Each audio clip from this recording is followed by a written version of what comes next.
Assalomu alaykum hurmatli obunachilar, bizni kuzatib boruvchilar. Biz bugun Ispaniya paxtasiga kelganmiz.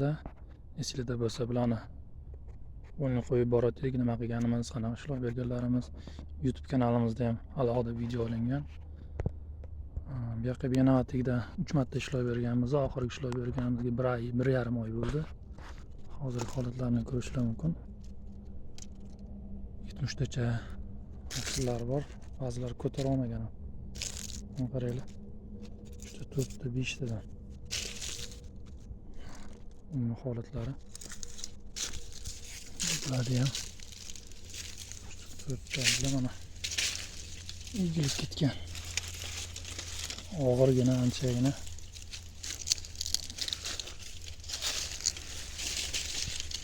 Mana 4 ta 7 gram 6 gram chiqibdi. Egilib ketgan, ko'tara olmasdan.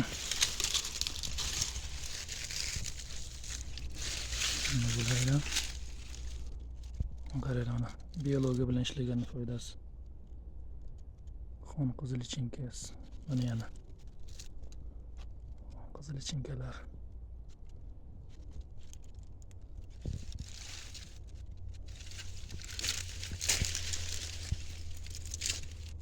Nechtadan bor deb o'ylaysizlar shunda? Ishga tushishni boshlagani uchun xon qizilchinkalar ham ko'paygan. Chunki ximiya ishlatilmagani uchun. Biologiya mahsulotlar bo'lgani uchun 1,5-2 oy bo'ldi salkam oxirgi ishlov berganimizga. Bu yoqqa ko'siyak qurti, sunqurt, epixotlarga qarshi Besilibeta berilgan. Besilibetamiz Shiratrips o'rgimchak kanaliga, suruvchi zarar kanallarga, keyin argant B, argant N, fosfor, kaliy, azotni o'simlikka o'zlashtirib beradigan. Keyin stimulyatorimiz hammamiz biladigan samolyotcha, vertolyotcha, raketa deb nomlashadi har xil tilda. Bioduksimiz. Ko'rinish yomon emas. Xudo xolasa bizni kuzatishda davom etsanglar, oxirida qancha sentner, qancha hosil berganini ham ko'rsatib boraman.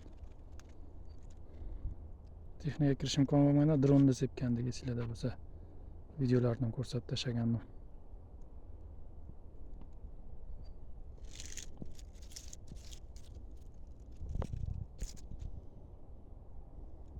E'tiborlar uchun rahmat.